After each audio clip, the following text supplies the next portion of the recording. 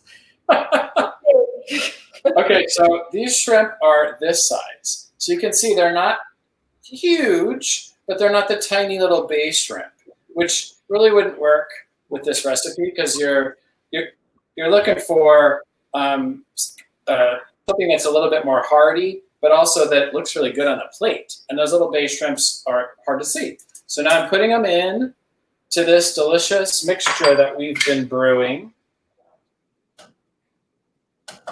Ooh, that smells really good. It fogged up my. So, hey, Kristen. I just want to say hi to Kristen. Dressing makes the salad. Yes. I love salad dressing. Any kind. Pretty much any kind. And I always put more than it says because I like so there. Oh, yeah. Totally. So how long do these cook, for Patty? Well, I always kind of eyeball it. Are they pink? But this might need a little bit longer. That says like just a couple minutes. Depends on the size.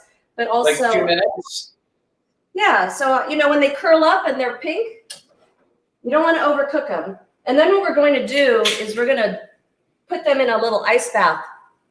But I forgot to get the ice. So I'm going to go get the ice. So I'm going to fish them out of here while you go get the ice. And I cheated. So I made some earlier and I chilled them already because I didn't know how long the chilling process would take. And I didn't want you guys to literally sit there and watch ice melt. So I did it already. But I'm going to fish these out of here because they are beautifully cooked. Wow, they smell great.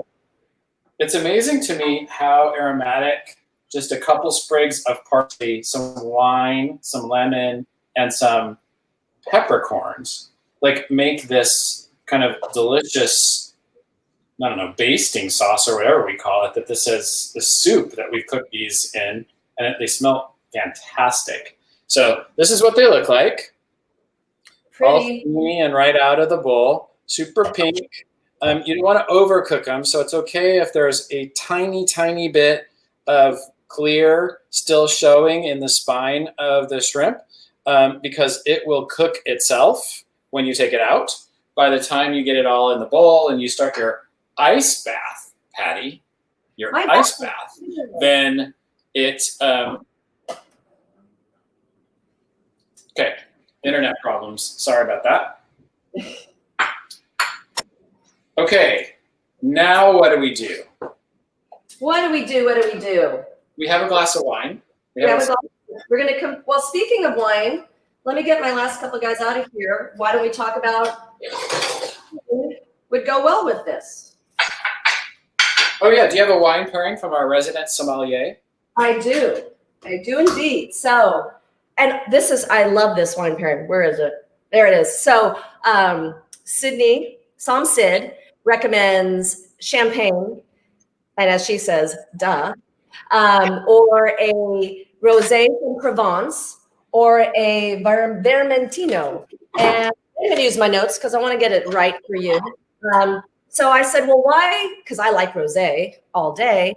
I said, why Provence? And she said, Provence style is light and fresh, and it has nice acid and can have some savory notes along with the fruit. But here's the deal. It's a place near the water, and since you're having shrimp, you want a bit of that sea salt air that influences the vines that come through. And Vermentino is the same deal. It's an Italian wine that comes from Sardinia in Italy, which is also near the ocean. So here's today's wine tip. Go ahead. It goes back to what grows together goes together. So because we're having seafood, we want a wine that is influenced by the ocean. Isn't that cool? I love that. Okay, let's talk about Sardinia for a minute. So Sardinia, have you watched that Zac Efron Down to Earth TV show on Netflix? I haven't, but I saw your comment about it. Okay, you have to watch it because he's not douchey, and it's actually really, really good. But they go to Sardinia to discover or to study what is called a blue zone. Do you know what a blue zone is? So there's these places around the globe that are called blue zones. And I'm waiting for Patty to be unstuck. Was I stuck or were you stuck? I don't know. I think. Okay.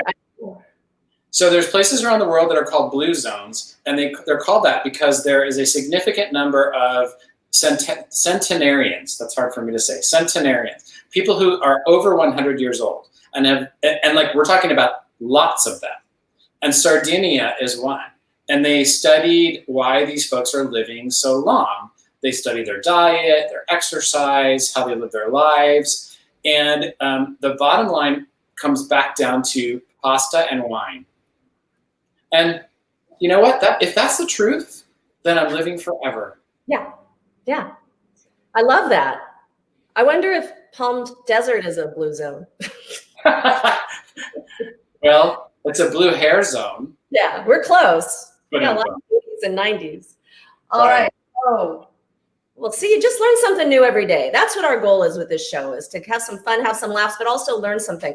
Hey, speaking of learning something, so last week, we learned a couple things when we had the summer pasta with corn and tomatoes. Shout out to Stacy who made it and gave it 2 thumbs up. If you make our recipes, please let us know what you think. And if you feel inclined, take a picture and post it, share it with us. And then Dee Dee and a couple other people informed us that it is a spaghetti spoon that John was using, not a spork. And then my sister Dorothy gave me this awesome tip, because John and I were talking and lamenting about when you want to reserve some of the pasta water and you forget, right? And then you dump the water into the colander. Yeah, and you had a hint about that? She has the best tip. What she does is she puts the colander in the sink and then she puts her measuring cup in the colander. Right? I know. She's the smart one. Thank you, Dorothy. You're the smart one in the family. You win. I know. Isn't that great? So I guess we're ready to compose. So well, I started. I cheated while you were talking. So I put the lettuce on the plate. And so what? Then what? So what do you have on your plate? Let me see. Lettuce. I made it all pretty, like a. Yeah. So we're gonna do that. Okay. That. And then, so then what I would do, I like to compose salads. You could also totally make this as a toss salad. You could toss the lettuce with the dressing. You could throw the shrimp in. You don't have to make it all pretty and fancy. But I do like to compose my salads, especially with this butter lettuce. I love these little leaves that are so tender and yummy. So that's what I'm going to do. I'm going to make a pretty little bed, make it all pretty. Only pick out the best little leaves. Are you using the little leaves or the big leaves? I'm using mostly the little ones because I like the tender ones. Oh, I made a mistake. All right, I'm switching. Right. Switching. Big ones, use the big ones. I'm switching. Okay. I think John is coming to peer pressure. Well, I'm trying to follow your direction. It's a recipe after all. Well, that's true. So I'm just making a little bed of lettuce. And again, it's how much you want. Like this is going to be a dinner salad. So this is I'm using a lot. And these living heads of lettuce are so great because you can, if you're not familiar with them or you're like, it's kind of pricey. The cool thing about them is they can live in your refrigerator. So you don't have to use them right away. They'll last. And then it's really fun. It's another therapeutic cooking thing is when you're ready to use it, you can either just tear the leaves off as you go and use what you want, or love just pulling that root ball off. It is so satisfying. I love it. So to Patty's point about how long they last in the refrigerator, because they have the root ball, they stay fresh. And I bought mine on Sunday, and today is Wednesday, and it was as though I had just pulled it out of the ground. So it was really, really fresh and crisp. And that's one of the reasons why I also like to buy the herbs that way, those living herbs that you see in the grocery store sometimes that have the root ball, because they last a whole lot longer. And you know how that is when you buy stuff at the grocery store, bless their hearts, but you don't know how long it has been sitting or how long it took to get from the farm to the shelf, to your refrigerator, to your table. So that's one of the reasons why I shop at organic markets a lot, because you can understand where things have come from and how much longer they'll last. But anyway, the root ball thing is a good pointer. So look for that. All right. So now, again, since we're composing it, we're going to make it all pretty. We're going to put our shrimp in a little design, however you want. I usually do it. I like things symmetrical. How many shrimp should I put on the salad? Well, again, if you're going to do a dinner salad, you could do like 5 or 6. Okay, I'm going with 6. I'm going with 6 too. Or do I go with 6? I'm going with 6 because it looks nice. I guarantee John's is going to be prettier than mine. He is much better. His stuff looks much nicer. I'm going to cut up my avocado. It's the gate thing. I have the gate thing. So, we're born with design sense. It's true. His house is like insane. All right, so avocado, cut it open. Oh, the avocado gods are with me today. I bought like 4 avocados to make sure that, is it nothing worse than cutting into an avocado and it's like, are you kidding me? So Patty's doing hers in the moment. I prepped mine in advance because I didn't know we were doing it in the moment. But Patty, show us how to make, I don't know how to do this. Show us how you cut an avocado correctly. So, cut it around the edge with a butter knife or a regular knife, not a steak knife. And then I'm just going to cut, there we go. I'm going to cut my slices. I'm watching. Where'd I go? Oh, it's like Thing on the Addams Family. Oh, the things that pop into my head. And then I'm just going to. You need to move over. I can't see what you're doing. Again, I take my avocado out of the shell, just like that. Can't see it. I know. There we go. There. And now I've got these nice slices. Wow. Yeah. How come I never knew how to do that? That's amazing. It's super easy. Yeah, it looks like it.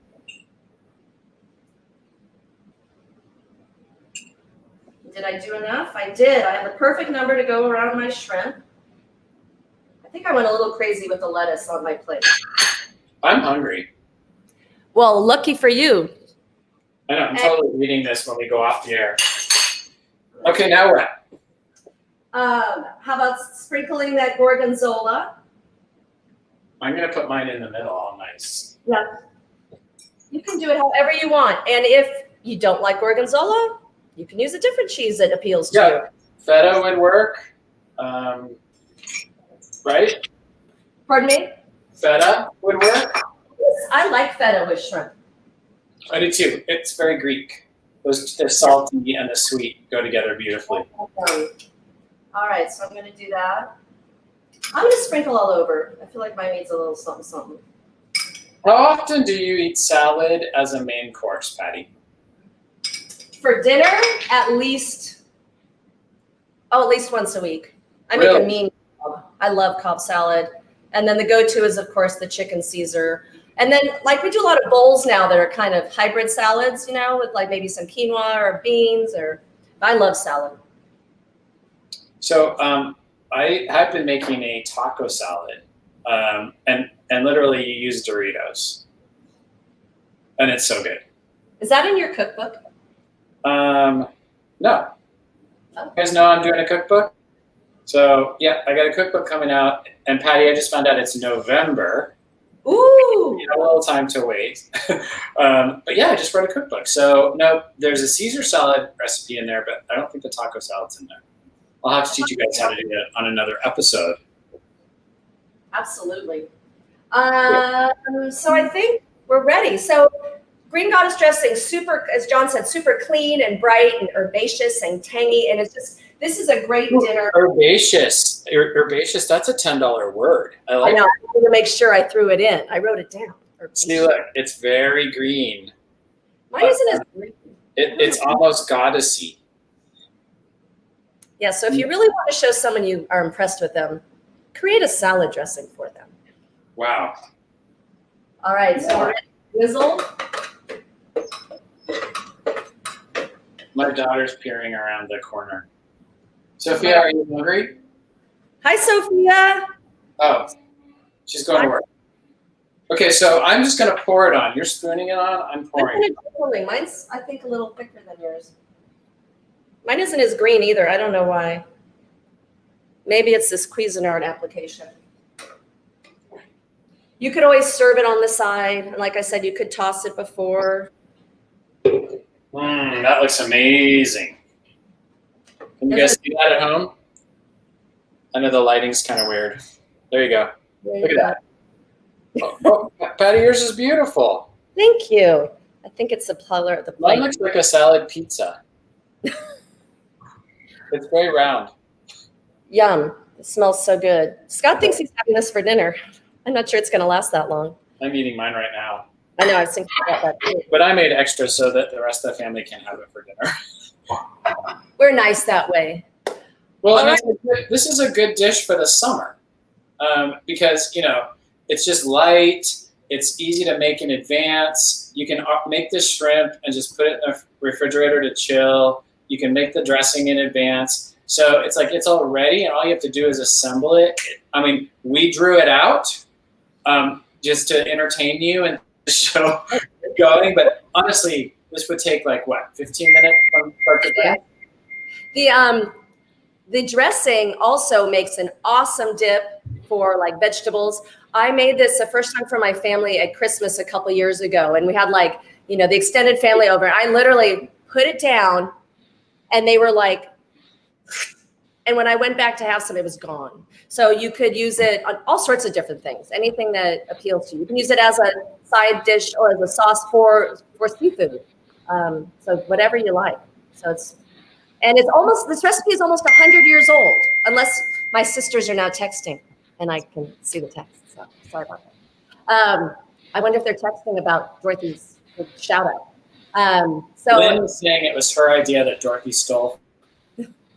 But Lynn's recipe was the pork recipe originally. So she got her cred a couple weeks ago. Isn't Lynn the one that taught you how to make pasta?